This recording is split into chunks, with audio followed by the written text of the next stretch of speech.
That's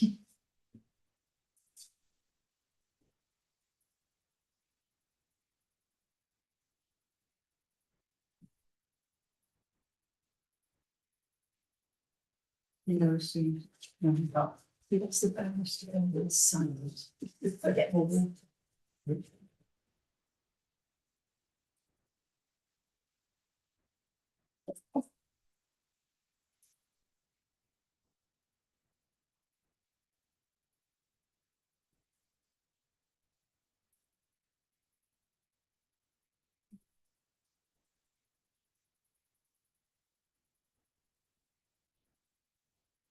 So slow this thing.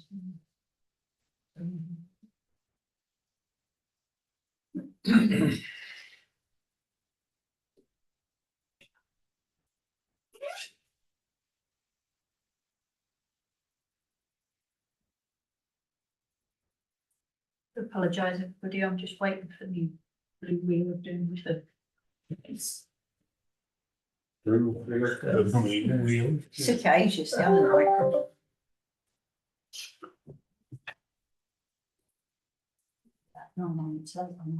Yeah, so it was planning, wasn't it? Planning.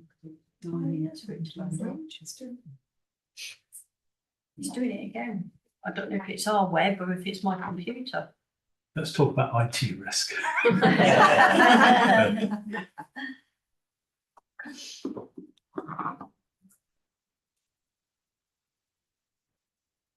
How about the risk of not being able to have the meeting in public?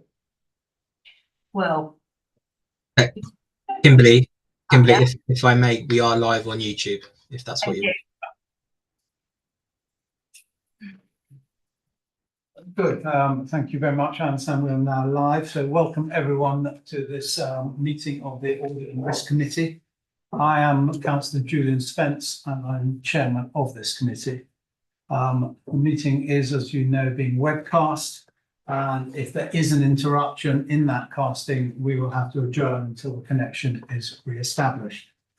Once again, we have quite a long agenda tonight. So can I ask members to keep their questions brief and to the point. And members, officers who wish to speak, please raise your hands and keep your mic, if you're online, on mute when you are not speaking. We're supported by various officers tonight. I'm sure they're going to introduce themselves, but first of all, I'd just like to welcome, I believe, Councillor Atkins, who is substituting for Councillor Relene tonight, and Councillor Barker Lomax, who is just attending as a member. So if we'll briefly go around the room and then on screen, the officers and other attendees, just briefly introduce yourselves so everyone knows who you are. Thank you. I don't know which way we're No, yeah. Councillor Jerome Davidson from Pancake Hazelmere. Councillor Maxine Gale from Whitley and Milford. Claire Upton Brown, Assistant Director, Joint for Planning. Neil Pittman, Head of the Southern Internal Audit Partnership and providing Chief Internal Auditor role for the Council. Jenny Sturgis, Senior Policy Officer at Waverley. Michael Alford, Head of Legal Services. Candice Keat, Head of Finance. Councillor David Beeman, representing Pound North West. George Murray, representing Farnham Bourne. Lauren Atkins, Family and Monash. And Zoe Barker Lomax, Hazelmeads. Deborah Davies, Joint Head of Governance. And thank you all. And on the screen, I can see Richard. Yes, good evening, everybody. Richard Bates. I'm the Strategic Director of Finance and Resources for Guildford and Waverley. Thank you. Jose? Jose Ribeiro, I'm the Housing Fraud Investigator at Waverley Borough Council. And I think finally Luke. Hi, good evening. I'm Luke. I'm the Interim Joint Assistant Director for Strategy and Corporate Services. Thank you. Thank you very much. One final just thing for me. Can I ask everyone, both in the room and on the screen, to speak as elegantly as you can, but loudly, because I have a hearing problem, and if I don't hear you properly, I'll probably say the wrong things. So thank you. So that takes us to agenda item 2, the apologies. Kimberly? We have apologies from councillor Conor Relling and from councillor Michael Higgins.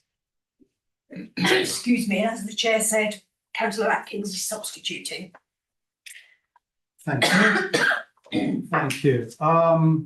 Secondly, we have the minutes, which I would ask the committee to confirm the minutes of the meeting that we held on 18th of June and published on the council's website. Before we go, I certainly have one comment to make on that. That at I forget which pages now.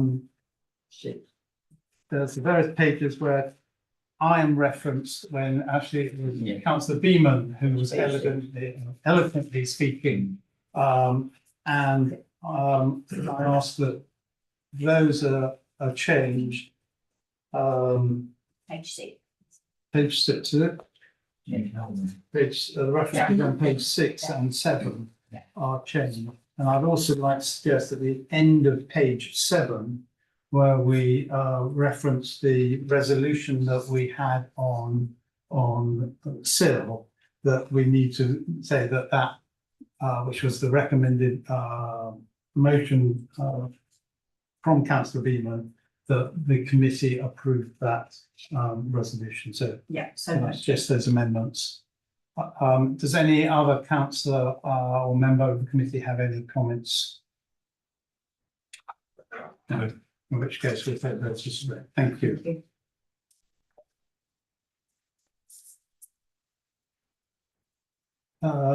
Disclosure of interests. Any member have any disclosure that they would make? Thank you. Agenda item 4, questions by members of the public. Thank you. Item 5, questions from members. Thank you. So that swiftly brings us on to item 6, which is the fraud investigation summary. We've brought this forward from its usual place in the agenda, largely so that Jose, who's online, can get home and have a relatively early night. So, Jose, would you like to briefly go through your report here? Thank you, Councillor. This report covers the first quarter of 25-26. So from the 1st of April to the 30th of June. In this time period, we recovered 1 property, and using the National Fraud Initiative figures, it equates to a saving of just over £78,000. And yep, that's the work we did this quarter, or for that quarter. Thank you. Does any member have any questions? Yes, so can I just check, the increase in carryover is like 50% up on the previous year. What's the story behind that, please? That came from the reduction in right to buy discount. So in November last year, the discount given to tenants putting in the right to buy application was reduced significantly. So there was a big rush of tenants submitting their right to buy applications.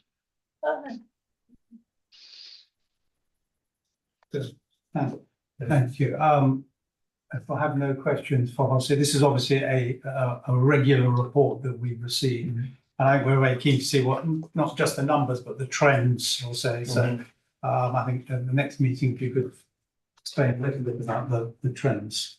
Okay, I can do that. I'm being corrected, it's every 6 months you report to us rather than every 3 months. But at the next one, I think we would like to just talk about the trends and numbers that you'll see. We agreed at the chair's briefing that rather than Jose having to come every meeting, that we would do every 6 months or twice a year.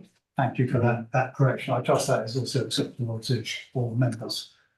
Yeah. Councillor Murray. Sorry, yeah, because it doesn't look like, and Jose will probably tell me why, is that for the first time it's going to be a massive difference in the amount, in the overall amount for the year, unless something massively changes in the next 6 months. So from last year's 700,000 claim to 78,000. I mean, it's a big changed, and that's because there's less people and less cases. Do you see that number changing dramatically, or do you think it will stay around, you know, low 100,000 or something? Or would you never know? Well, I hope we keep the success rate up, but where the variation comes in is a lot of times is some cases take longer than others, and that all depends on each case. If we get a spate of cases that take a long time to investigate or have to go through the court process, those delay the recoveries. So they might come in a bundle towards the end of the year. Okay, thank you. Okay. Thank you. Thank you, Jose. I'll ask the committee to please note Jose's report. We are happy to know that. Noted, thank you. Thank you very much. That takes us on to item 7. Well, I'm going to look at you, Candice, for this an update on both the external audit and the annual governance statement. Thank you, Chair. So firstly, I'll start with an update on the progress of the 24-25 accounts audit. So to set the scene, I'm sure a lot of you, and when we've talked about it in here before, that due to a lot of a backlog of audits of accounts in local government, backstops were brought in by government, which meant by certain dates you have to have your accounts audited, and if not, you get a disclaimed opinion, which is not a great thing. So for 24-25, the backstop date is 27th of February 2026. Now, the really good news is we are about a week away from finishing our audit. The audit team are just finishing up some last samples, and I can't speak for Addy, who's our lead auditor, but he's said so far that there is no material errors, and he's expecting to give an unmodified opinion. And so we are going to work with Kim to get an additional date for audit and risk committee, hopefully at the end of September, at which case we will present you the final accounts, the AFR from our auditors, and request sign off of those accounts and approval of those accounts. But all has gone really, really well, and there are no major issues at all. So I expect that to come back at the end. So, Candice, would you mind me asking a question? Because when we get to it a lot later, is about the internal audit report, and it mentions that there was no statement of account annual government stations in 2024. And that's what the audit report said no on. Is this what this one is? Oh, no, no. So yes, sorry. So there was no assurance in the last audit of the AGS. This is a new, so the AGS that forms part of the accounts, the annual government statement, which I'll move on to in a minute, this is a new version addressing the audit concerns. So yeah, so hopefully if they were to audit again, we certainly wouldn't get that response. So that's 23-24 annual governance. And that's been resolved. That's all. Those have all been resolved, and these new updates in the annual governance. Because I was trying to went all the way to the end of all the reports, right? And then I saw that, and I thought, well, does that? It doesn't look great, does it? No, but different AGS. This is a new version to address those issues brought up in internal audit. Thank you. So clear. Yeah. So basically the accounts going well. We're going to bring them back at the end of September and hope to get your approval at that point, way ahead of that backstop date and well ahead of any sort of deadlines that we have. So it's a really, really good news story, and we're one of the few probably in the country that would have got to this stage of having audited accounts already. So that's a really good news story. I'd just like to congratulate the finance team on getting us into such a good position. And also, I think it'd be remiss of this committee not to note that your team has been shortlisted for the finance team for the Public Finance Awards. But certainly and I hope the rest of the committee will join with me in wishing Richard come back with the winning prize. It's well deserved, and we'd like to acknowledge that. Thank you very much. I appreciate that. So moving on to the annual governance statement. You had this at the last committee, and we've tried to incorporate the comments that were made at that committee. Since then, Chair, you've sent me some emails and some additional comments, which I have made some changes for. So it is, I won't go into it too much again, but this is, as I said last time, a new design. Thanks to our Chief of Staff, who's done a really, really great job, I think, at making this a much more readable document. So this highlights the governance changes throughout the year, and as well as what we're going to do over the coming months in terms of governance. So I also want to add that unfortunately we did miss one of the items that was brought up at the last committee, and I did make an edit, but it didn't make it through to the final document. So I can't remember who it was, perhaps it was Councillor Hyman, I think, brought up about the SIL governance issue. So there is a paragraph I'd like to add, which I'm going to read out now, and hopefully the committee is in agreement of, and this is purely on the SIL decision in terms of, so not the rest of the SIL stuff, I'm going to go into that. This is purely to do with the governance in terms of SIL. So the paragraph we would like to add is, at a meeting of the council on the 28th of January 2025, the council agreed that in line with West Berkshire, householders previously subject to SIL liability could request a discretionary review by the council within a window from the 1st of June 2025 to the 31st of May 2026. This was not a decision which the council could make, as it is a function reserved for the executive, and the matter had to be reconsidered by the executive.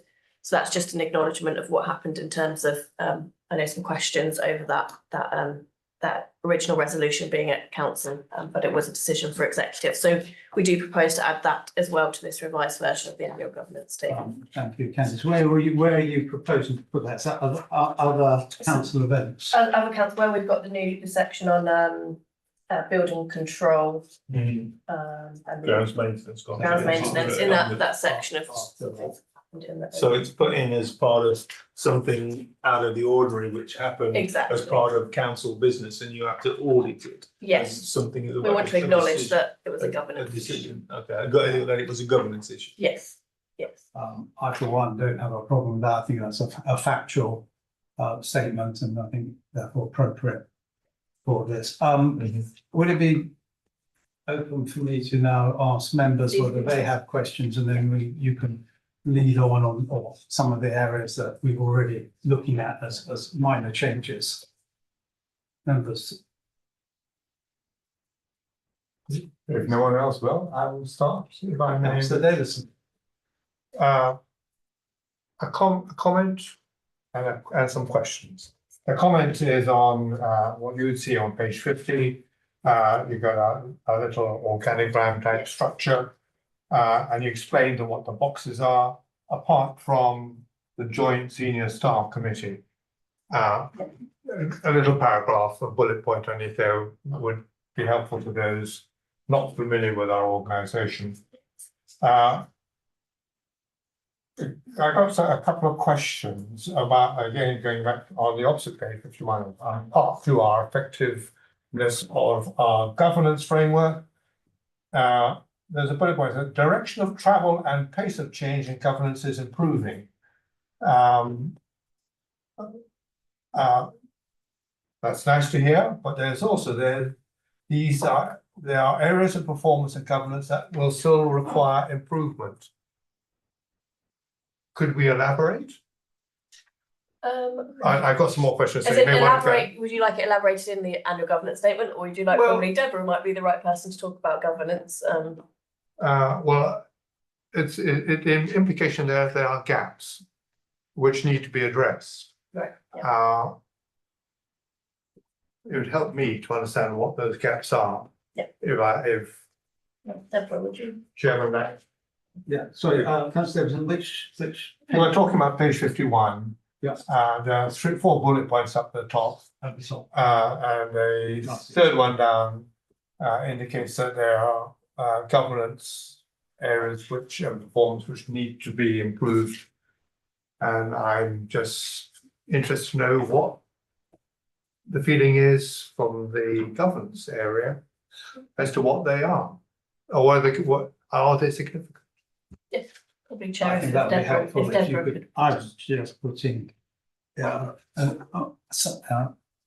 changes of governance, whether the particular area it is. I think you don't think you need to go into the detail. If I may continue, and I think this is what was touched on earlier, looking a bit further down on reasonable assurance.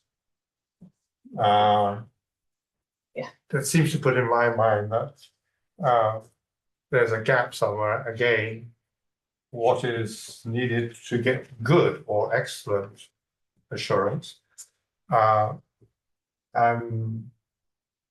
also, what went through my mind, LGR doesn't seem to get as much coverage in terms of governance statement as I would expect. The difficulty I can see is that once you start on this, you could be starting to write a book. Yeah. But I couldn't make a suggestion as to what should be done, but I just feel that there seems to be a bit of a weakness down there. And if I may make one last comment, the fact that we've got this award, I think might well get a mention in our governance statement as how well our finances are being run. I would agree with you. On the other hand, and correct me if I'm wrong, this is the annual government statement for the year gone past. So, I'd like to. First, I'd like to write it everywhere. You would like to have it. I think it probably has to wait Perhaps you until. should make a note that we should until include next it. year. And indeed, I think that probably explains the comments that you have on local government reorganisation. Yes, yeah, I agree. Where we, Yes. it's where we It's just, were. yeah, it's probably where- several as opposed onwards, to where yeah. we are now, Yeah. and obviously it's a movable feast. And, Understand. Yeah. Can I just also just address your other point about the comments about reasonable assurance? I've had an exchange with Candice saying that I think we should be actually repeating the words of the internal auditor, which is on page 155, which is specifically, it's not reasonable assurance, it is reasonable. Qualified insurance? Was it qualified? Is it, well, we have kind of four scales of assurance that we provide. So there's substantial, reasonable, limited, or no assurance. And they kind of go up in that hierarchy. What we've given in our annual opinions are reasonable assurance over the framework of governance, risk and control within the organisation over the year 24-25 that we've audited. Yeah. So keeping it in context, reasonable is a really, really good place to be. I've personally in 30 something years never given a substantial overall assurance, really, because the way in the amount we can audit within the given time and within the days, we can never give absolute assurance, and that's really that substantial is driving towards. And also there's a huge cost to get into substantial. So, you know, I would say certainly in my experience, reasonable's a very, very solid place to be.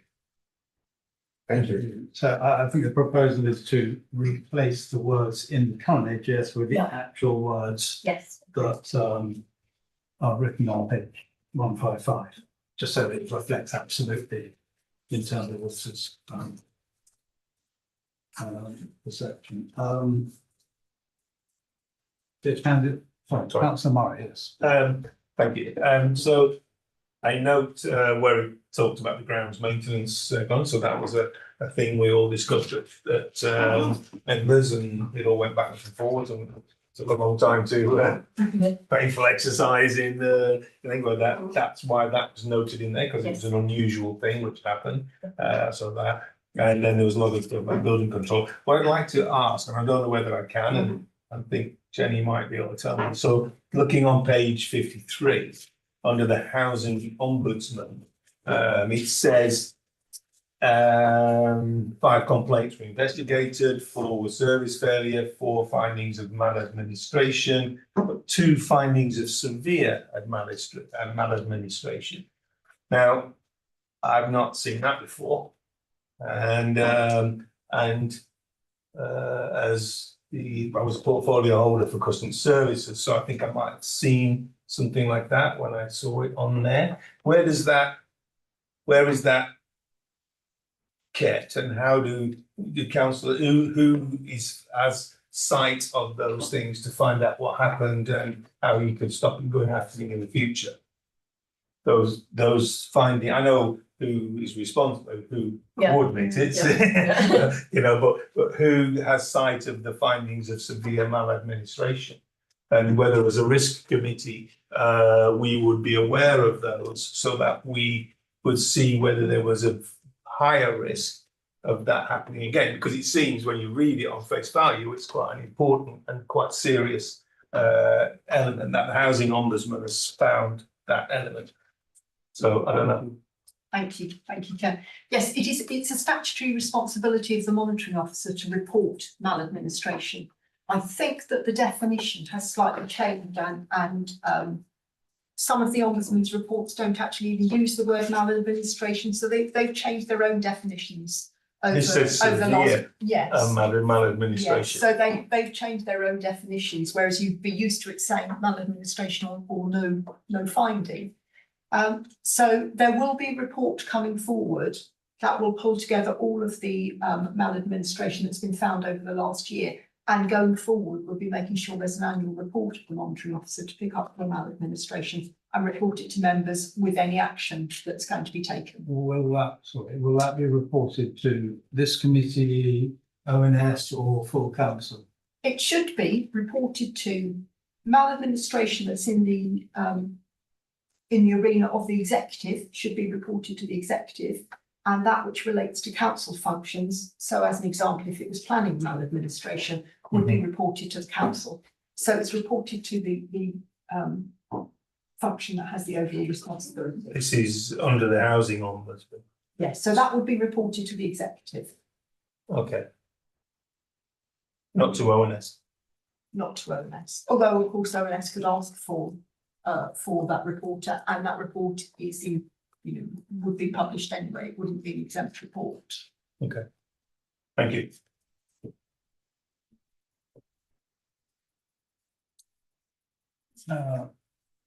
Members, any other questions on the AGS itself?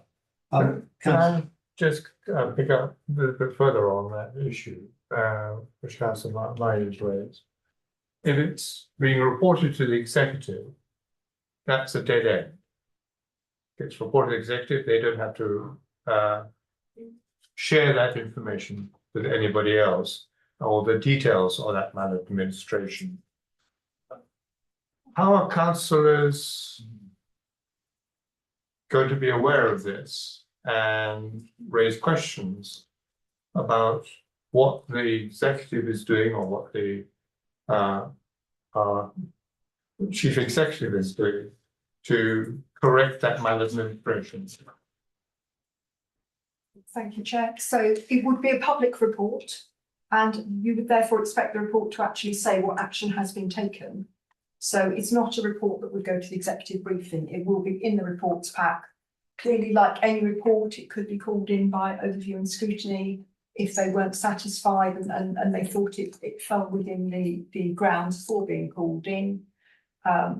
So I would say it would get an appropriate level of scrutiny, and that is the correct place in law for it to be reported. Legislation sets out the maladministration should be reported to the executive or the council. Yeah, but my sense is that the ONS scrutiny or whatever would be appropriate to follow up on the actions. Yes, needs to be alerted to the fact that this has happened, so that they can raise the issue and make suggestions for remediation. I believe it's already covered in complaints reports that go to ONS as well. So we certainly do have an annual complaints report, is my understanding. This is more of we're doing this on top to make sure everyone understands about the maladministration rather than taking anything away. Okay. You're right, Deborah. I've seen the complaint report. That goes to Sue, isn't it? I think Sue gets it. Sue Pixel. Yeah, so she gets it. She's a senior officer who deals with all the ombudsman complaints and collates a report. And I, as the portfolio holder, got it. I'm fairly confident it went to ONS we've discussed it when you, as an ONS member, I'm sure we have, but I've never seen one which said severe maladministration. And I think that is probably, when I see this on here, as the first time I've ever seen it. It seems like a red flag. You know, you'd see that, you would think, oh, you know, what's happened there? You know, because it doesn't, it sounds good, it doesn't sound good, right? So unless, I don't know, there's no way that councillors could find out. Unless you bring it to ONS and it's on the report from the ONS saying there's been some 2 findings of severe maladministration, no one would ever question it. It would never, that's what you, as councillors, you would never be able to question it or find out what happened. And I think if we want to learn about things and try to make things better, it's the only way we can find out is by having it within the council so we can find out about it. I do know that there's an annual report about complaints that does go to ONS, and I would have thought, I can't off the top of my head remember exactly what the report covers entirely, but that is something I'm sure we can look into and come back to you on.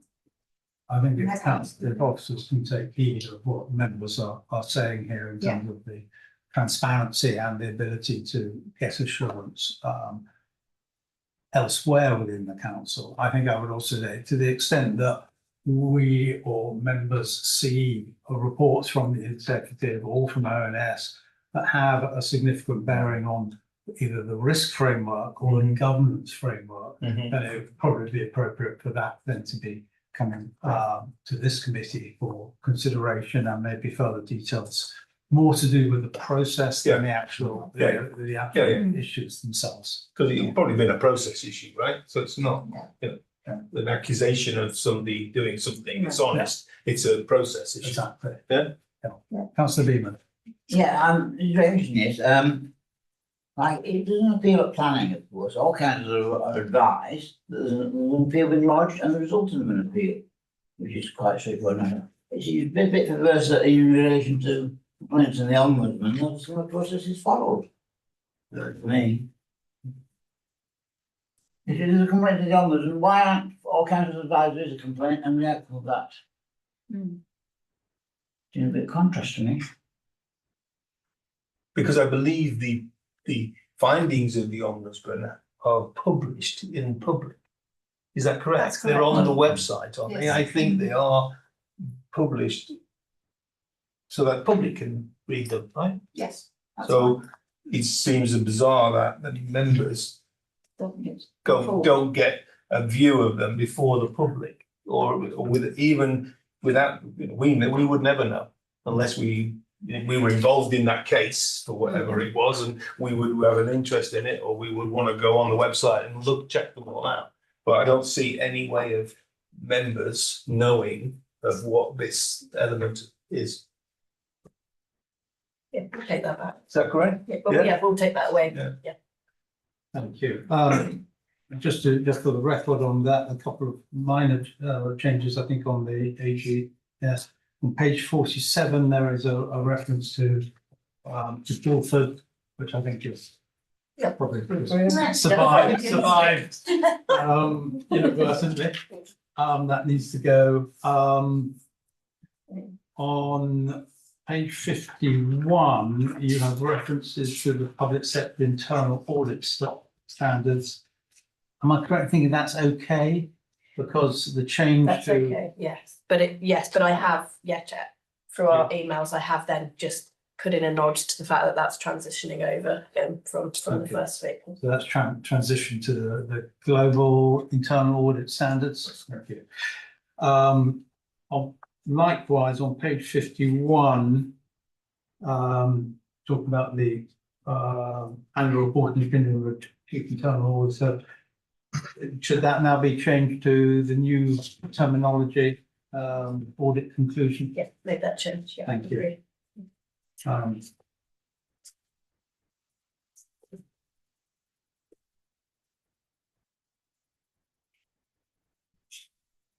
The final question I have on page 55. It talks about the annual report of a monitoring officer. to include the annual update on code of conduct complaints and annual update on whistleblowing. Probably touches on what we've just been talking about. My question was, where does that annual report go? Does it go to the executive, council, audit, and risk?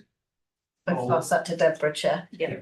It goes to the standards committee, Chair. It goes to standards. So I think that's just important for us to it is seen and approved or noted by members.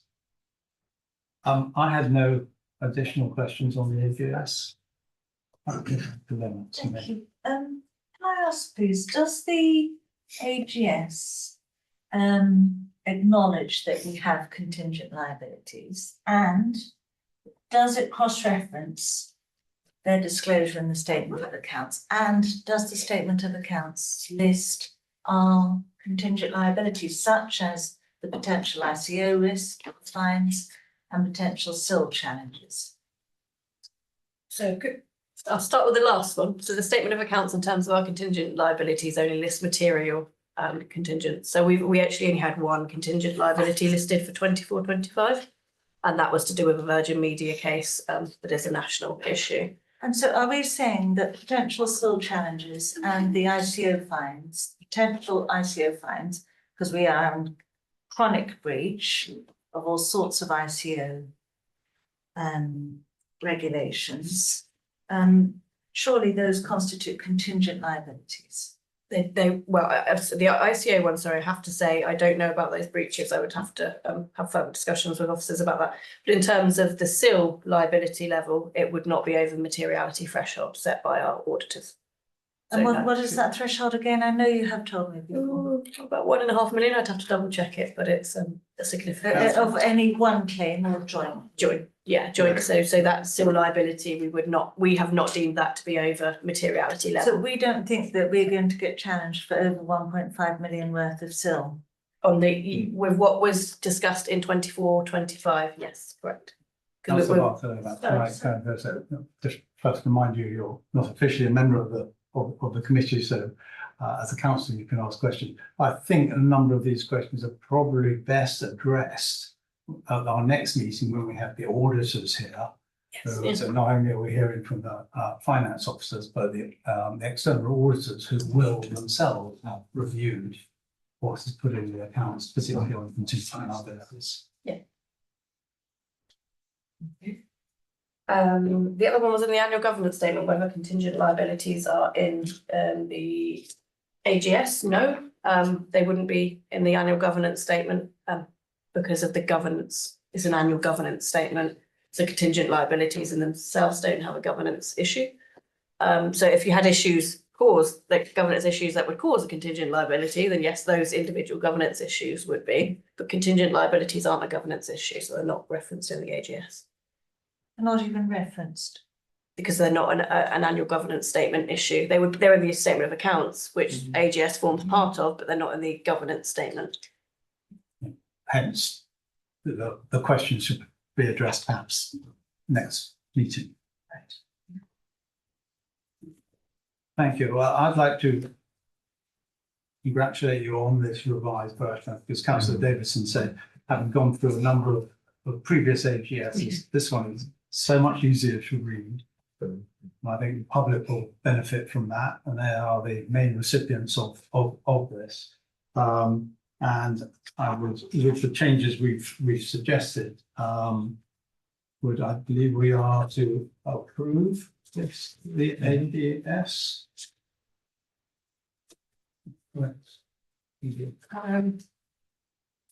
Note the update, approve the final version of the AGS, yes. So, is everyone happy to approve the AGS? Approve that. Yeah. Approved, yeah. Thank you. Thank you. Thank you, Sorry, Candice. can I just ask a quick question on something you said just now about asking questions? I thought all councillors can attend all meetings and participate in questions, but they couldn't vote. I thought that was. I will seek advice on that. I wasn't trying to close. No, it just struck me Bartolomew as, off, no, I know, and she did ask her questions, but I was just confused because I thought we could all attend any meetings and participate, ask questions, but we couldn't vote. I thought that was the situation.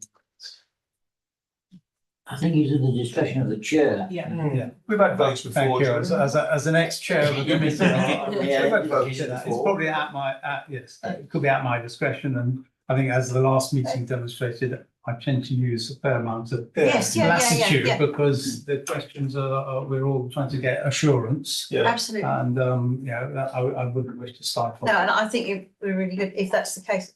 It would just confuse me slightly because I thought it was the other way around. That I will councillors- clarify with the constitution and give a definitive answer. Thank you, Kim.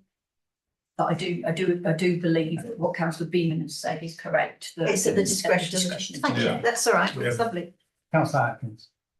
Within the item on the regulator of social housing, there was a point that was made about the council needing to address a number of homes failing to meet decent home standards, shortcomings in the provision of an effective, efficient and timely repair service.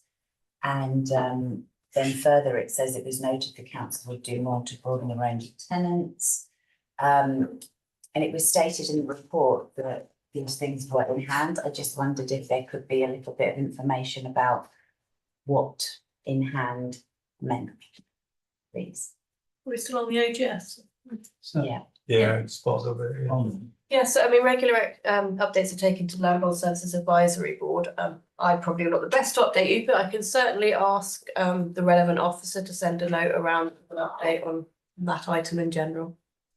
Thank you. I would remind members we have noted and approved the AGS, but I'll take that. It also comes up regularly at the ONS when we look at the KPIs. So the housing element of that, and we talk regularly about whether it's improving and what action, there's been an action, big action plan, all about housing, and we believe it's on the right track. Thanks. Yeah, hopefully we'll, in the next couple of months, we'll know, I think. Thank you, members, and thank you, Candice, and all your team for that. That takes us to agenda item 8, which is the surveillance report.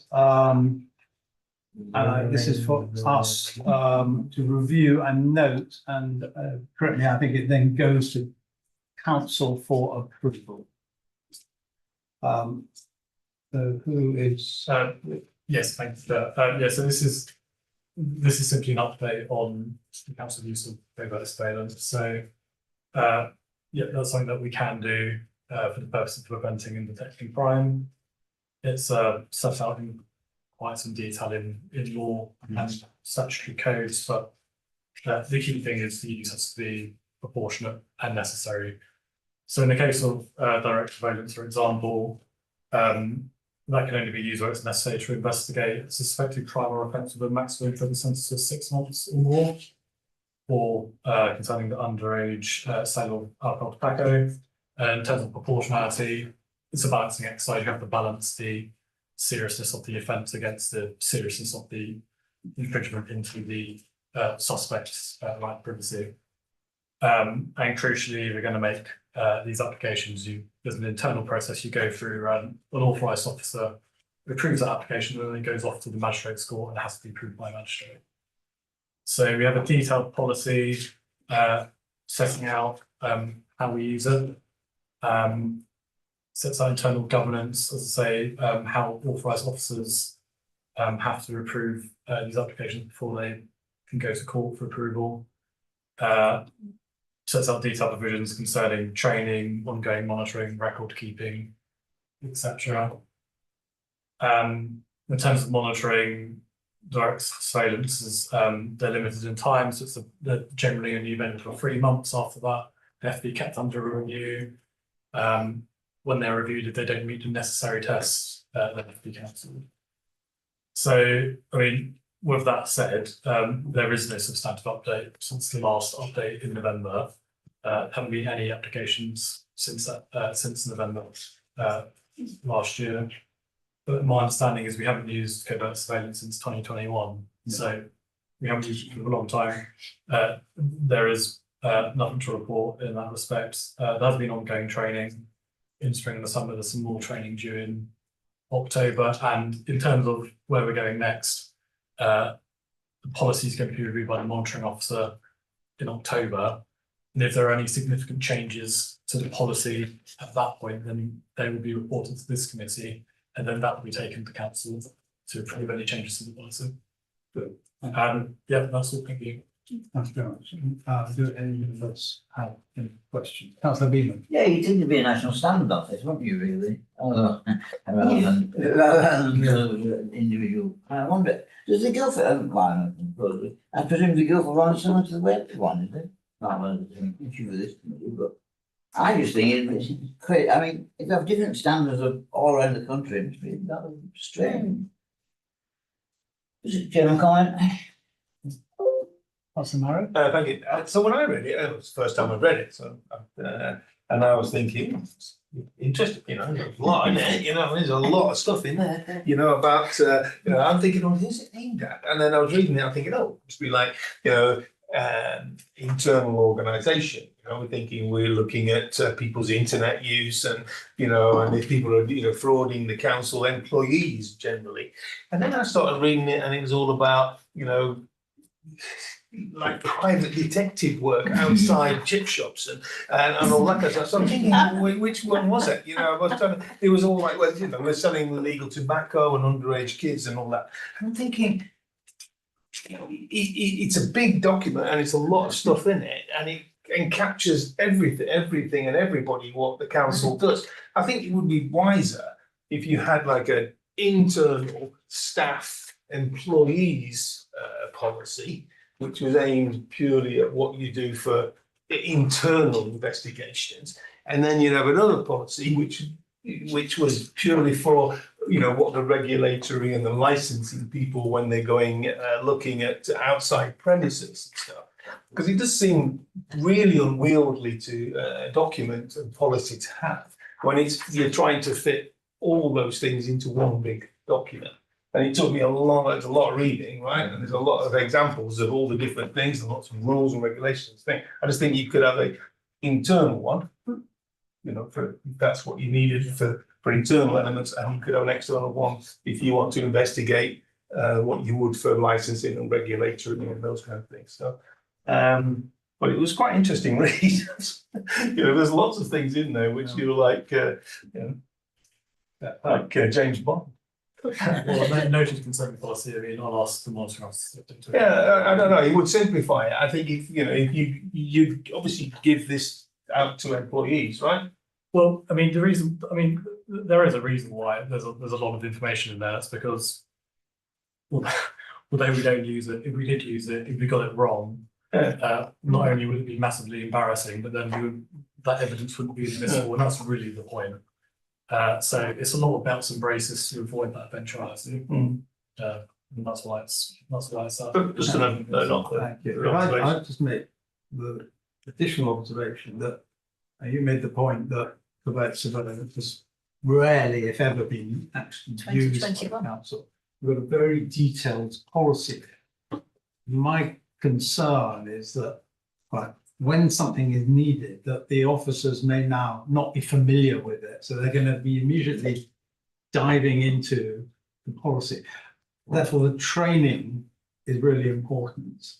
And when something isn't happening sort of on a daily basis, training might be perhaps not taken as seriously as it could. So kind of any assurances you can give us on the quality of that training. That's a little colour on how it's performed and how seriously officers take it. Well, the senior responsible officers here is Susan Sun. She's absolutely going to be taking the training seriously. As I say, because the consequence of it going wrong is significant. So yes, it's taken seriously, and I think it's reflected by the fact that we are having, as necessary, the ongoing training sessions, multiple times a year, notwithstanding the fact that we're not even using it very much. So yes, it's being taken seriously. Are those like online, what these things? I'd have to. Or the tabletop exercises where people may go, here's a scenario, what do we do? Yeah, I'd have which to I think know might be more beneficial. Councillor Davison. I think I'm slightly in disagreement with you and George? It's something which happens so infrequently. Trying to spend too much resources, effort, training takes up time, it costs to do it. If you have a lead person who is fully familiar with, and I guess the author of this particular document may well be familiar with it. Okay, that's all that's needed. If they, in a rare instance when there's a call on some convert action fee required, that person should take the lead and guide whoever needs to be involved in it through. I think we're sort of building things a little bit too. I think we were at the right juncture, Jerome. We both, I think it's very unwieldy. And I think by making an internal one and an external one, you know, people working in I don't know, finance are never going to be looking at external things going on, or in HR, they don't need to be doing that, but they need to be looking. They'll only be looking at internal fraud, whereas you know the licensing and regulatory, they may be looking at outside fraud. So you could have two separate things, and they would not need. You wouldn't have to train them on all of it. So you don't have to train them on their bits they would need. So how many staff members have to be trained? So we've got several authorising officers, the chief qualified officer, Authorising officers. Sorry? I believe it's the authorising officers. And Yeah, I mean, I can provide you with the numbers of how many authorising officers we have. I don't know the number. But I mean, we're being told that there is training. I'm just Yeah. emphasising that it's a really important, to my mind, part of what an officer does, that they take that training seriously, even though this is a very unlikely event, but sometimes unlikely events can come back to hit you. And I take the point that I think this is a very good reference document that, you know, when something comes, this is what you turn to, and you'll probably turn to a senior officer. No, I think it has to be updated regularly because the law changes all the time anyway. So everybody has to be kept up to date with the way things are now. I was just interested to know how many people are actually being trained on this whole document. But as Councillor Murray says, if it was split to internal and external, you could be cutting down on what everybody's trying to remember and do. And I can understand that the licensing people are going to want to know everything that's going on outside, but other people want to know what's going on inside. But if they put it in one document. Could you, just as a takeaway, just perhaps, if it's being advise reviewed, Kimberly that the numbers of people I'll being follow trained, and you could share that with the committee. yeah, and if it's being reviewed at the moment, as you said, the monitoring officer is going to be reviewing this, it could be something to put in her mind. Yes. Okay, thank you, members. I think we're sort of going around with it in circles, so I'm going to ask the committee to note this report, and obviously a revised version may come to us in due course. Noted. Noted, yeah. Noted. Thank you very much. So now we move on to the strategic risk register. Well, we have item 9, the updated strategic risk register. And we are again invited to note this and make observations on it. Jenny, do you wish to briefly describe the changes predicted? Yeah.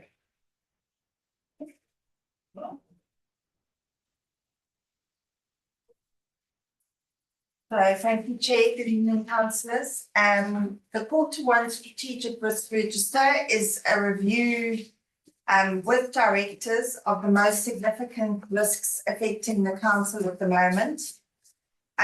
Some notable changes to the Strategic Risk Register are SR2, which is a local government reorganisation. The LGR governance work stream is in place to ensure that the council is on the front foot at each stage of the LGR process. The scoring has changed from a minor to a moderate impact, and the likelihood from more than likely to almost certain, because LGR is now pretty much a certainty. This has raised the risk from an amber rag status to a red rag status. Then SR9, decision making and governance. The service has a comprehensive work program and an improvement plan which is progressing well. The scoring has therefore been amended or reviewed, should I say. The impact has remained as significant. The likelihood has moved from possible to unlikely, which has changed the RAG status from red to amber. Then we have SR11, which is failure to safeguard vulnerable adults and children. Following the meeting with the relevant assistant director, the scoring for this risk has changed. The director felt that there's an increased risk of failing to safeguard vulnerable adults and children due to a higher demand on resources across the county as a result, not only in Waverley, as a result of the LGR process, and that resources are often distracted from the usual workload. The impact has remained as significant. The likelihood has moved from unlikely to possible, resulting in a RAG status change from amber to red. The service is working on with RCT to mirror systems across Guildford and Waverley so that we can increase awareness of local safeguarding issues and concerns. And then lastly, we have a new risk, which is contract management. This is SR12. This is a new risk that contracts are not managed effectively, resulting in us not obtaining best value for our residents and a risk of fraud. The finance team are conducting a full review of all contracts, and the risk is currently scored as amber. I'm happy to answer any questions if I can, or to take away any questions I'm unable to answer. We do have Luke online, he can probably answer many of them. Also, I'm not sure if Claire has joined us. She's been there. No, sorry, Claire Weavers. No, just Luke. She hasn't. You've been quiet. Apologies, Claire was going to join us to talk to you about recruitment and retention. If there's particular issues, I can get her to come back to you with a response. That I was certainly going to raise as SR8, isn't it? Where it's the direction of travel is still sort of as before. For members who were at the council yesterday, would have heard a number of instances where I think both officers and members raised issues and concerns with particularly retention and recruitment given LGR. So I'm slightly surprised that they were still amber, but would be interested in what we're actually experiencing. Is there an increase in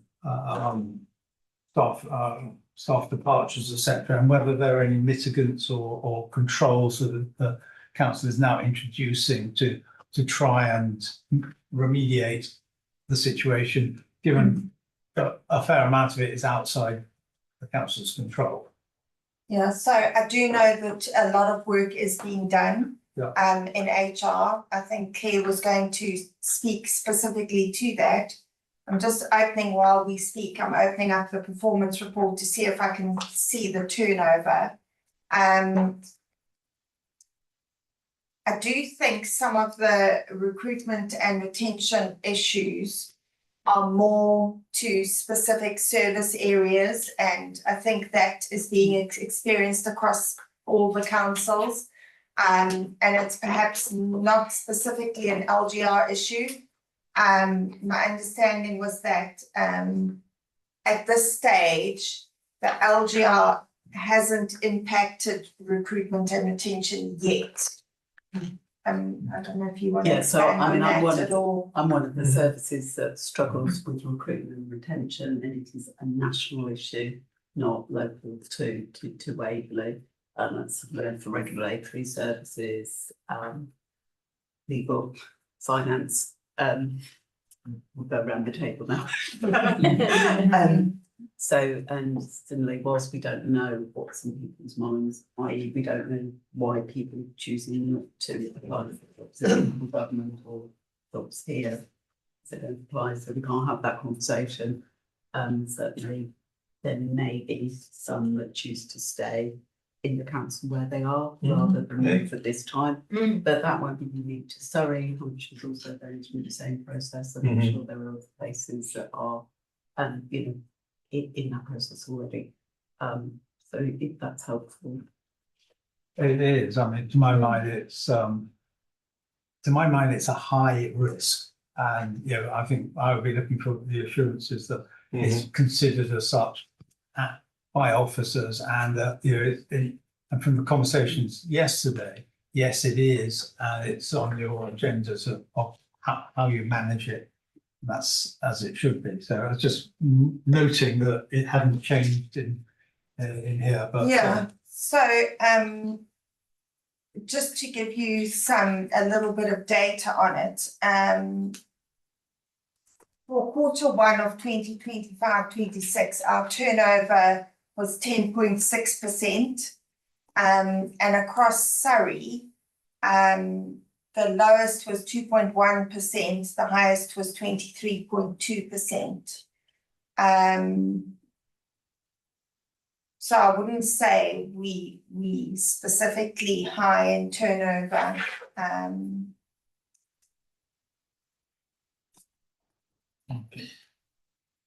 Councillor Murray. Oh, sorry, but yeah, you can see this becoming an issue. Yes. But the thing is, it also has a bit of swings and roundabouts thing. You've got people who are currently employed in Waverley who wouldn't want to move because then where they're going to move to. They're not going to, unless they move into Scotland or for other reasons. But if they going to get promoted or move to a different thing, you're unlikely to go to East Hampshire, or you're going to go to Elmbridge, or they're all people. So you would be more secure in staying in your employment at Waverley, all things being equal, I would say.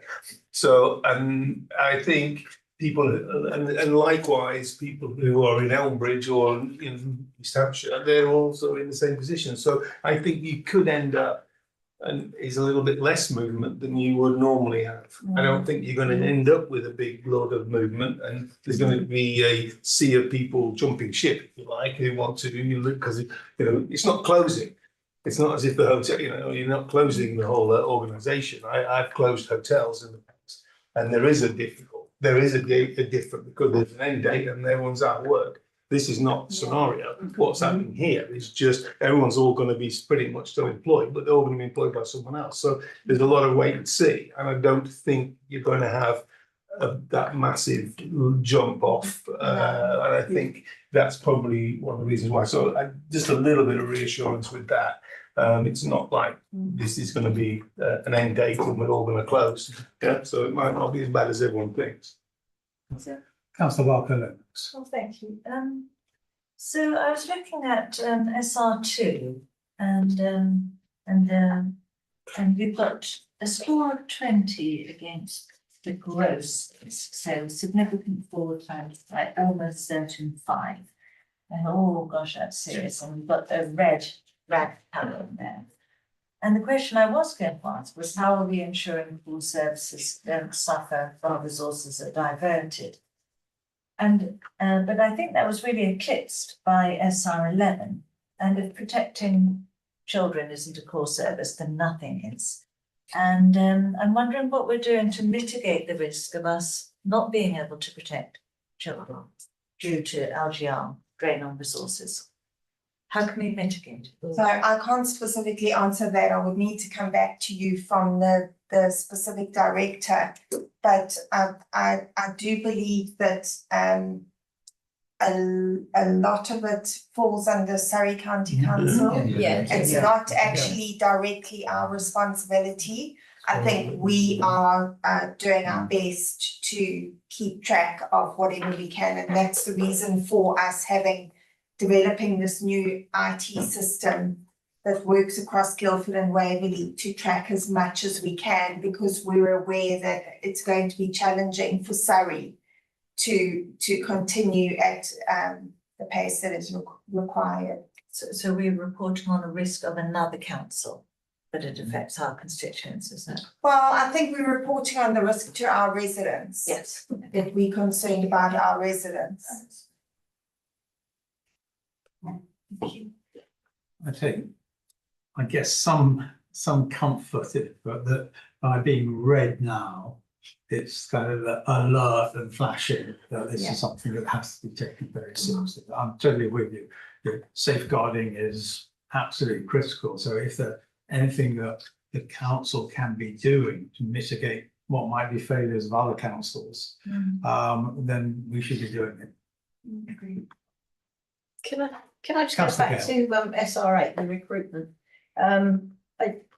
Is it to do with pay scales? I don't know if Waverley have a pay scale that they stick to. I know towns and parishes do. And whether those pay scales are so much lower than the private sector now, we're sort of losing bodies out to the private sector because we can't compete.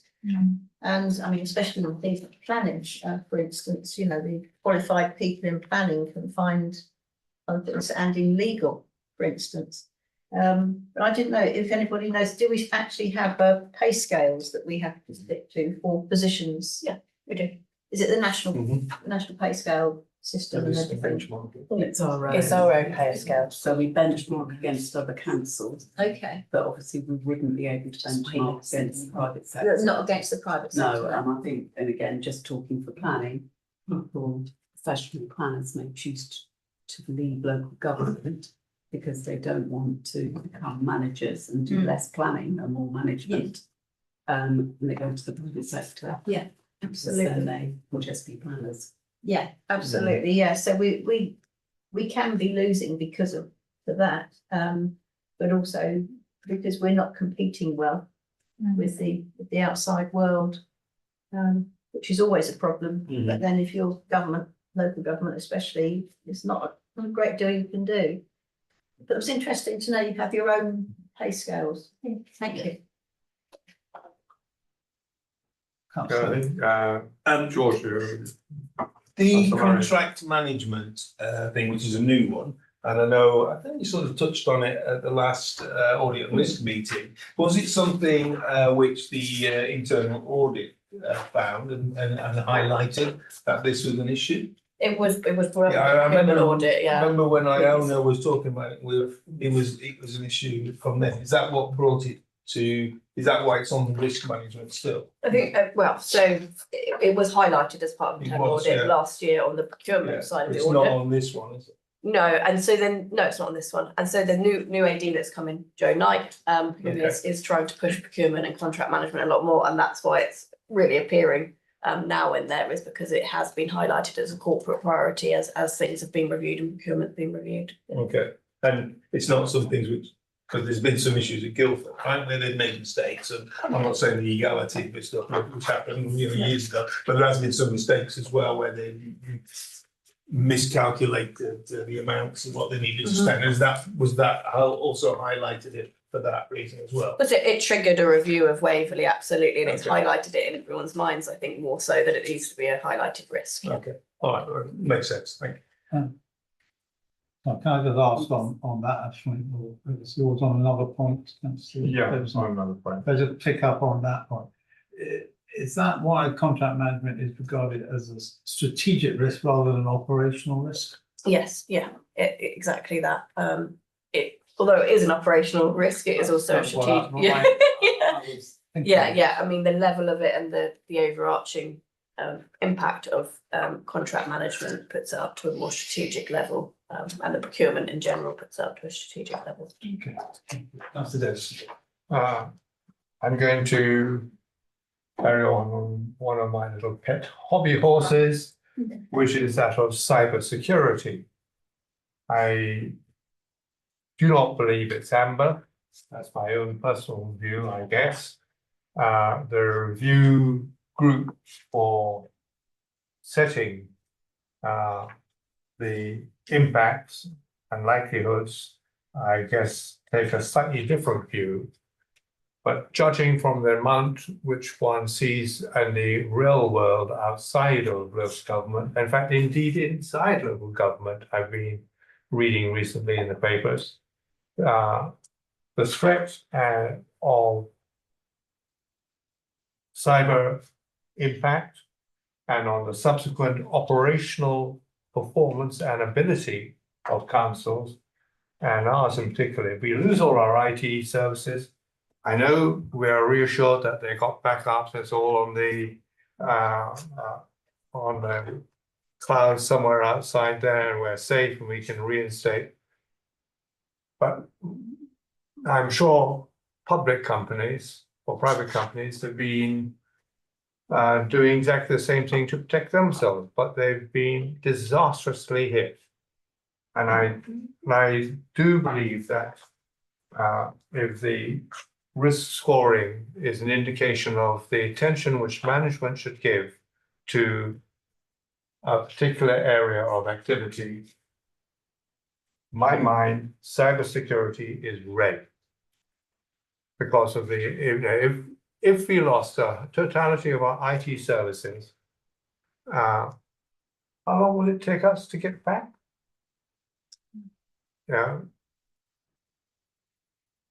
Range Rover Jaguar or Jaguar Range Rover, they can't even repair any of their vehicles. If you're an owner of a Range Rover, do not have an accident.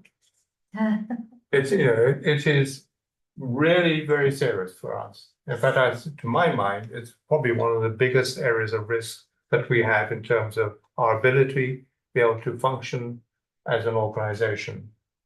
And I really do think it needs to have much more attention, which would reflect a higher risk scoring.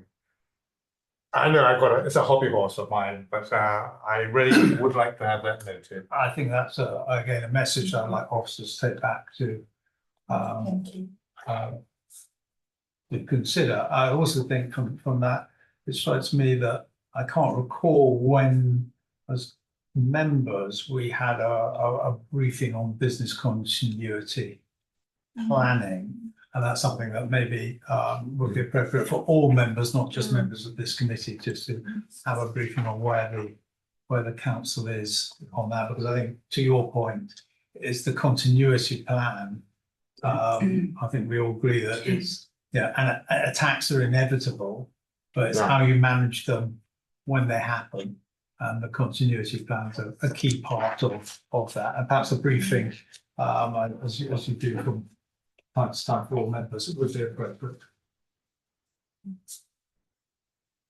Yeah, thank you for your comments. I will take them back and bring them up at our next meeting. I do know that one of the comments is, and as an officer, the level of training that we constantly doing updates, new courses, and if we don't do the course, we get reminded and reminded and reminded until we do it, and they really are frequent.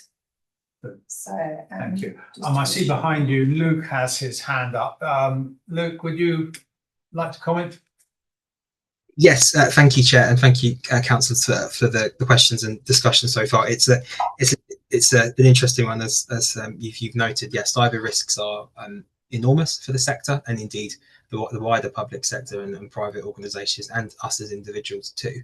And we purposefully don't put too much detail about this risk in a public document, as you'd expect, given that I imagine nefarious actors probably read papers, or indeed some AI bot somewhere may as well. But what I propose we take away as officers as an action is perhaps we can liaise with the relevant assistant director and perhaps a member briefing or a written response in terms of where the council's at with its cyber defences.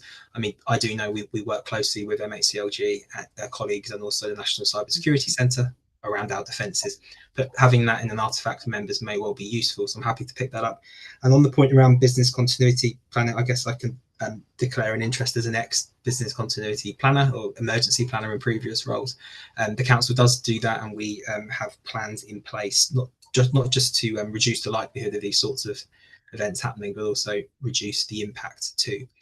So I'm very happy to take those actions away, and perhaps we can bring an update either in between meetings or at the next meeting of this committee. Thank you, Luke. That's very helpful. Members, I want to move to the recommendation on this, which is to note the update of the social scale. We obviously made a number of observations. Please, we have to note it. Noted. Thank you. So I know previously we had a schedule where we've said, look, twice a year we're going to look at this, and in May and August we're going to look at that. Should we add BCP to that kind of list, like at least once a year? Not sure the BCP itself is within our specific terms of reference, but certainly addressing the risk as we're talking about. And that should come up actually, I think, within this sort of discussion. And then as and when we identify something that is of a particular concern to us coming from the risk register, then we, in my mind, can then ask for more in-depth reporting or report back. Yes. But I certainly have that high on our agenda, particularly in Councillor Davison's concerns. Thank you. And now I'm going to turn it over to internal audit and welcome Neil to Waverley Borough Council and to the first, I hope, of a number of your audit and risk committees. Neil, before you go into what I think almost all the next agenda items are yours, perhaps you could just briefly introduce yourself and some of your background, please. Yeah, of course. I head up the Southern Internal Audit Partnership. It's a partnership, it's hosted by Hampshire County Council, and we provide internal audit services to about 20 other local authorities across the footprint of Hampshire, West Sussex and Surrey. And it does include 8 of the other Surrey districts and boroughs. We've got a team of about 70 that work for the partnership and provide the internal audit services to our partners and clients. My personal background is we started a partnership back in 2012, and that was in light of the austerity measures. What we wanted to look at things slightly differently. So as opposed to kind of cutting our services, we looked the other way and saw how can we collaborate with other local authorities to get a better, more resilient, more flexible internal audit service by pooling that internal audit professionalism and expertise, and kind of cutting the overhead and the duplication across the organisations. So that's what we've done.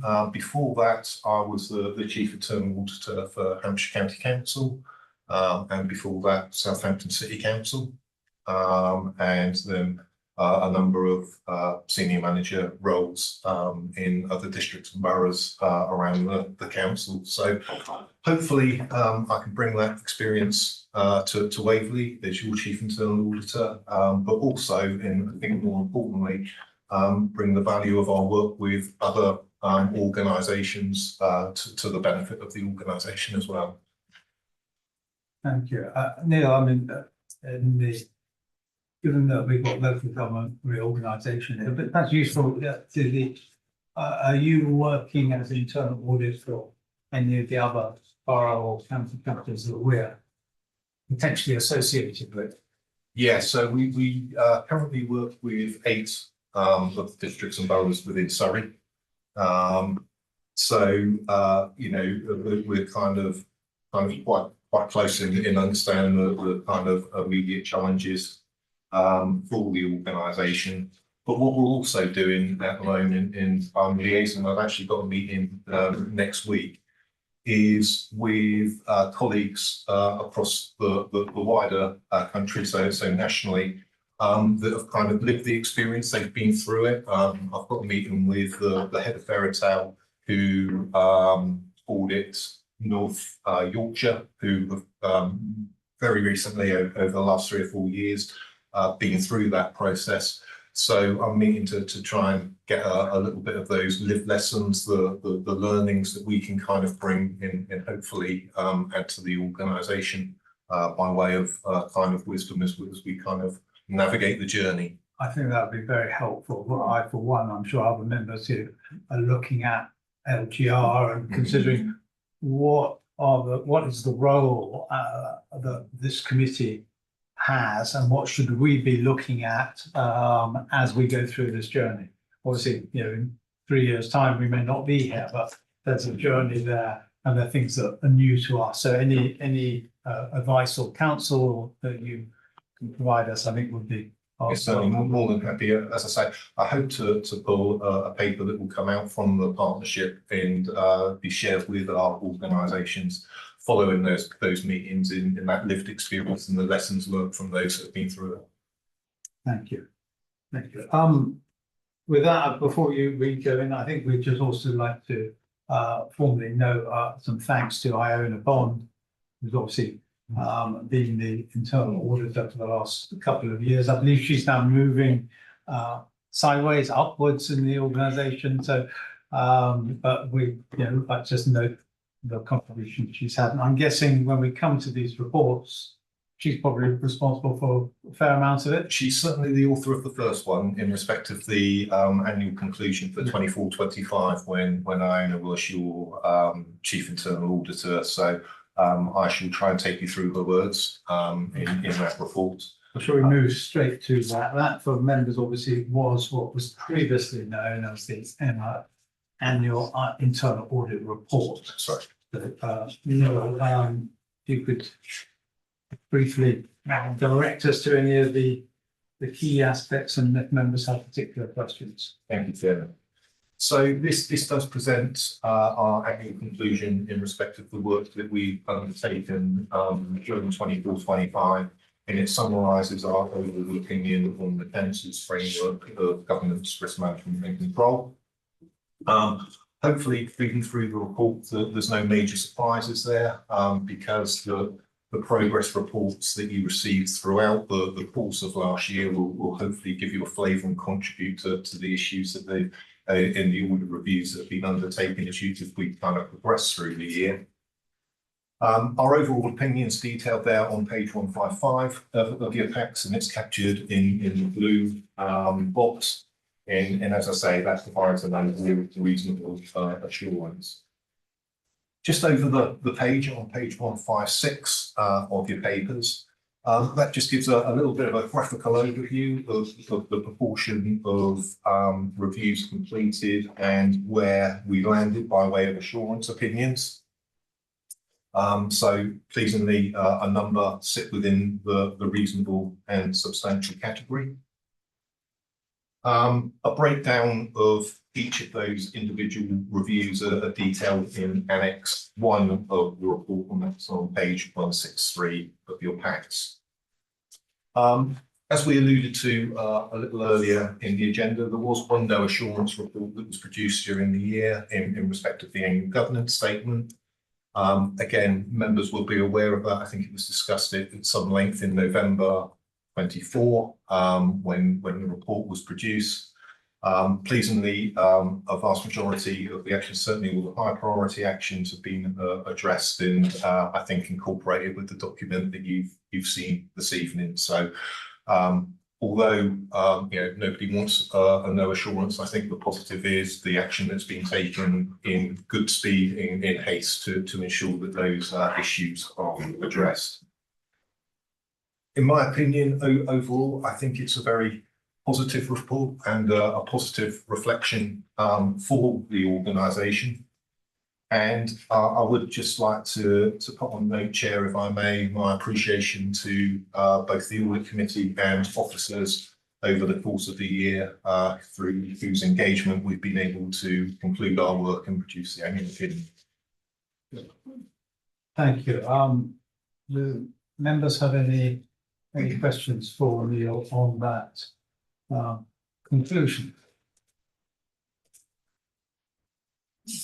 If I may, the general observation from my perspective, and having gone through the opinion last year, which was obviously a limited opinion, and it's reassuring to read here the improvements that have been made by officers and in the council to address some of the concerns. And I think we've seen that here in this committee. We just had this discussion on risk management and the strategic risk register. I think those are now meaningful discussions, and I would congratulate the officers on the work that they've done to get us where we are now. It's never finished. It's like Kaizen principle of continual improvement. So I don't want people to be complacent, but I think it's great progress, and putting the council in a much stronger position than we were a year ago. Do any other members have any questions, in which, if I'm not hearing any, I will ask us to note this annual conclusion. Thank you very much. Neil, we're staying with you for the external quality assessment, and I think you probably need to briefly explain what that is to, certainly. Thank you, to Jim. us. So, as an internal audit provider, every 5 years we have to be externally assessed by an independent body, an independent individual with the relevant requisite qualifications to be able to undertake that. It was always a requirement under the public sector internal audit standards, which are the kind of outgoing standards, and it remains a requirement in the significantly more robust, I must say, global internal audit standards in the UK public sector that have come into place from the 1st of April. The last external assessment we had was back in 2020, so we are due a further external assessment this year. And for me, I say touching wood, I think that's a positive. As the new standards have come in, we'll get some assessment in respect of our compliance and ensuring we've brought into practice all the requirements that the new standards bring with them. The purposes of this paper is really just to take you through our approach, our scope and timing of that external assessment. So just very briefly, paragraph 5.1 just highlights the two alternative methods that we can adopt to take in the external assessment. So one's a self-assessment with independent validation, one's an external, full external quality assessment. We've opted to taking, and you'll see it in the recommended approach later in the report, the self-assessment with independent validation. The reason for that is the actual assessment is exactly the same. All we do is compile all the work and put a nice bow on it for the external assessor to come in. Otherwise, they have to spend time and cost in gathering that information themselves, that we'd only give them anyway. So it just makes absolute sense for us, both on an efficiency and effective point of view and a cost point of view, to undertake that approach. Particularly important because we're a multi-service provider as well, so the external assessor will be reaching out to 30 different organisations as opposed to us being able to do it through our strategic leads. Page 50, paragraph 5.2 through to 5.7 outlines the requirements and the qualifications of the external assessor. They're quite explicit within the standards, what they are and what they look out for, and that external assessor must be able to display, along with their endowed independence from us as an internal audit provider. Paragraph 5.12 just gives a little bit of an overview of the scope of what that external assessment will incorporate in the process and in the types of elements that they'll be looking at.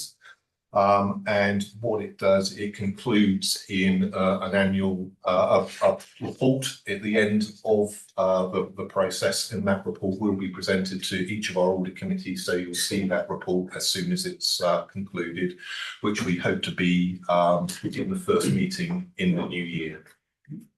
Thank you. I think that probably gives a flavour of where we are. Since this report's been produced, we have actually now allocated an external assessor. Just looking, you'll see on the list in 5.13, we looked in depth at 3 potential providers. We didn't look at the Institute of Internal Auditors this year. They've undertaken our previous 2 external assessments, but it was really purposely to maintain that independence element, so that familiarity isn't as or potentially or perceived in independence is there. So we've opted to go with JC Audit Training. JC, the individual, the assessor, is a gentleman called John Cheshire.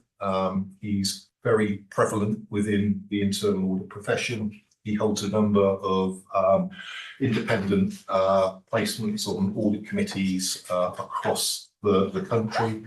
He's also been a practitioner himself as a chief internal auditor, which meets the necessary requirements of the qualifications that they have. He's written numerous literatures on internal audit, and he's also a trainer for a number of courses nationally and internationally.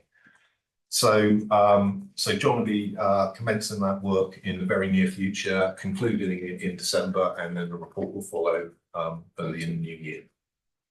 Thank you. Members, any questions for Neil on this? I've got a question for Neil. Based on all of your experience, do you think LGR will actually save any money? That's a $1 million question. Well, I suppose the thing at the moment, it's just significant unknown of what it actually looks like, whether it's whether it's 2, whether it's 3.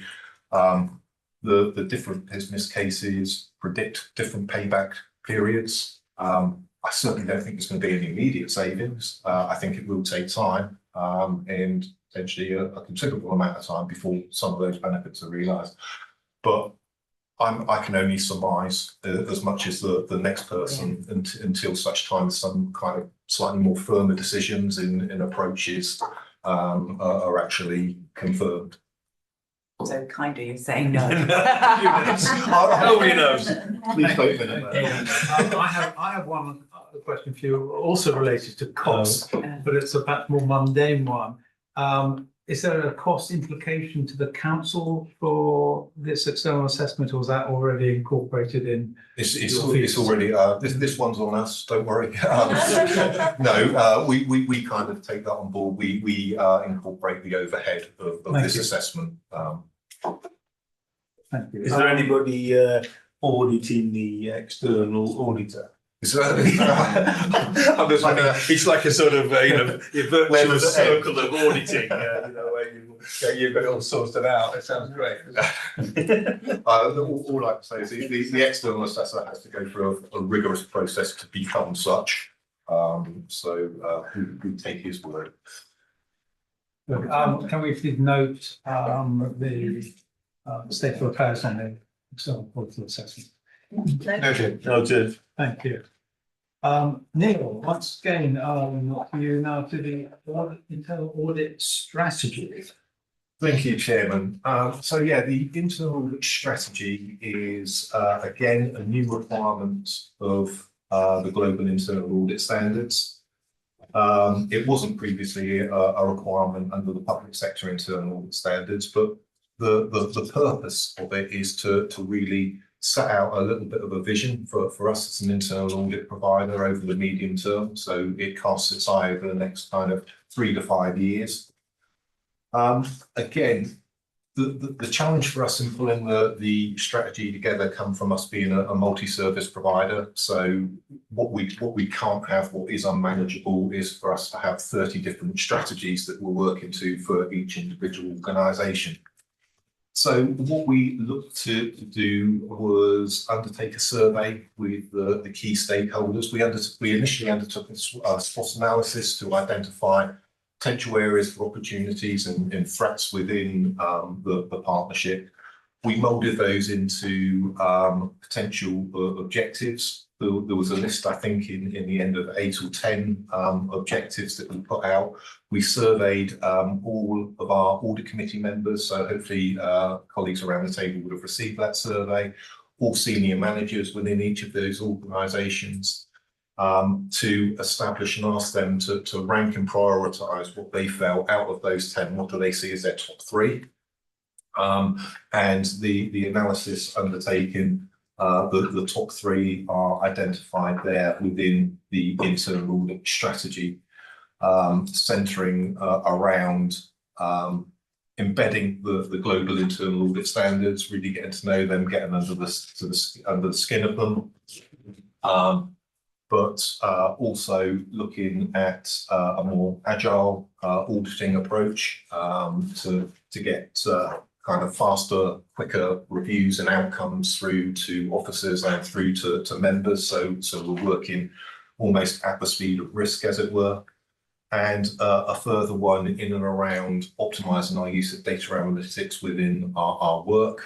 Again, the use of data analytics in what is very much a data-driven world really enhances the credibility of the assurance that we can provide over service areas. And we've actually already now employed 2 data analysts within the partnership to work with our auditors in and around kind of bringing that objective to life. In respect of ongoing visibility of this, we'll be presenting periodic reports within our general progress reports in and around the delivery of the outcomes of these objectives over the course of the next 2 to 3 years. Good. Thank you very much. And thank you for the explanation on what agile means in this context. It's a heavily overused term and one that masks many sins. Do any members have any questions for me on this? In which case we will swiftly note the strategy.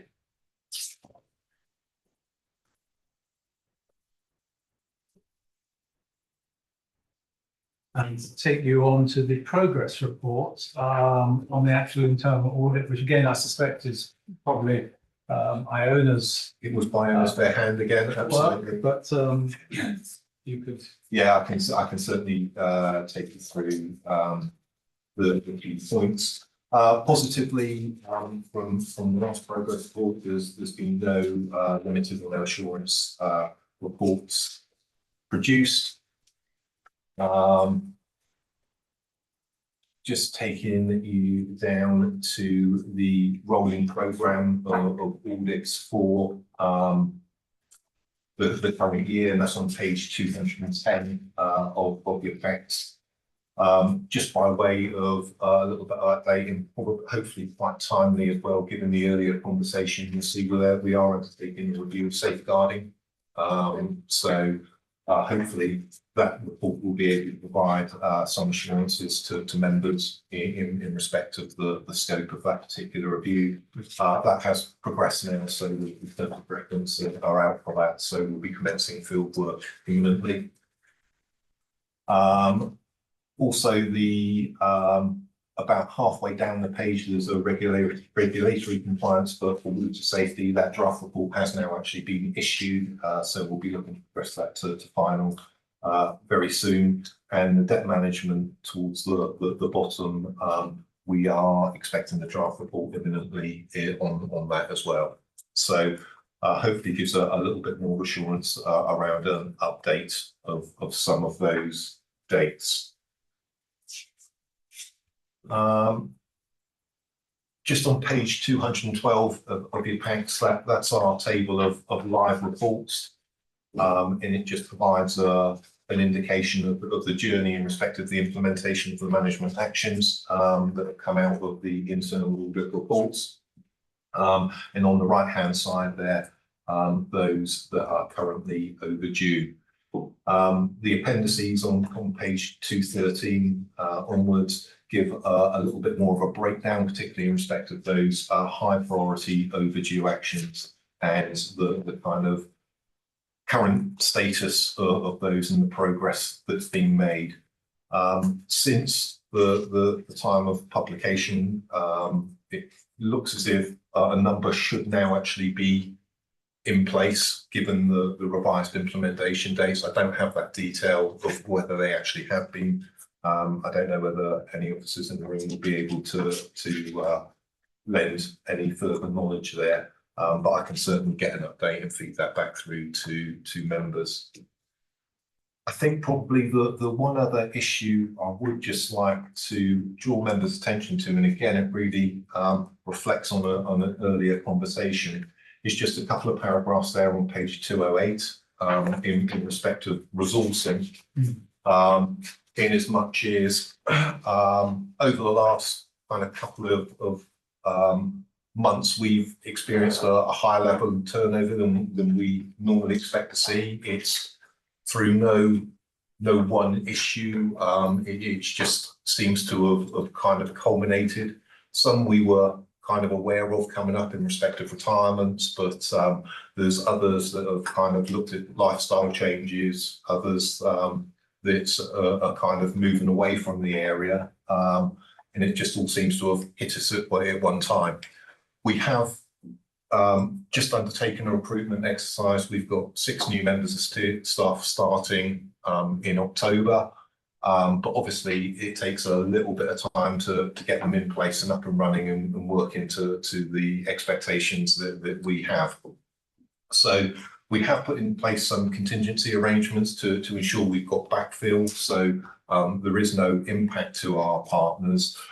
But I think that there may be some minor slippage towards the end of this Q2 and early into Q3, but I don't envisage that's going to in any way impact my ability to conclude the plan as is, or to produce an annual conclusion for next year. But I think it's only right and proper and that we're transparent in respect of some of the challenges that we've got on resourcing as well. Thank you, Neil, for that. And thank you for the assurances that you're looking to address that particular circumstance. Members, do you have any questions for Neil on this report? I had one which relates to page 212. This is that list of the live audit report, and it basically concerns the proprietarian officers, which have been, to my mind, delayed time and time again. Everyone seems to be accepting that delay, and yet they're high priority. And I can't quite reconcile something that's been high priority and everyone feels comfortable in pushing it back. So perhaps that can be looked into as to why that's happening. Either it's not a high priority or it needs doing. It's a computer system for recording housing things. Yeah. What? Yeah. Repairs? No, our assets. Oh, okay. So our general fund assets, not housing. It's general Fund assets. assets. Yeah. Why is it called property. property terrier? Because it just seems like something to do with properties. Well, it's got property on it, but it's our general fund property, not our dwellings. That's on the same. I see. Okay, fine. Okay. I just wanted to clarify. I can understand what it was. But it was something to do with housing. Sorry, I know we always think it's housing. So I guess the question is, if it's a general ledger and a high priority suggests to me things that might impact your ability to produce the accounts and do so. But in your view, should this be high priority, or are they more medium term? Not from a finance point of view, it's not a high priority. Obviously, the internal audit have a different opinion. I think, again, just to add context, when we undertake an audit review, we'll make an observation in respect of in the observations detailed there on page 213 in that top box. But then we'll present that observation in the risks that we feel that it poses to management, and then officers will identify what they feel that management action is, what priority they feel it is, and when they feel they can implement it by, because that then gives ownership to them that it is their risk, their issue to address, and not a theoretical thing that we've kind of come up with that's not practical to implement.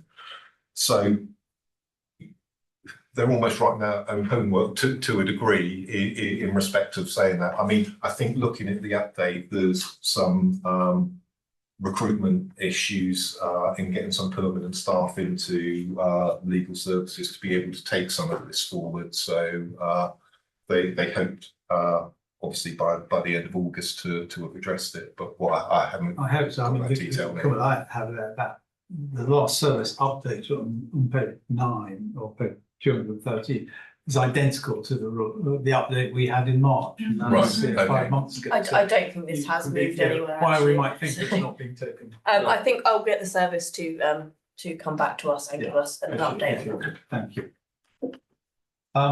I'd ask the committee then if there are no further questions. Sorry, Councillor Bean. Yeah, how does this affect asset transfer to parish and town councils? Or does it not? It does. This in turn, these are actions were identified in terms of the processes that the team are taking with sign off and evidence for approvals. So it wouldn't affect asset transfers in any way. It's to do with our internal processes and the controls and risks that they mitigate.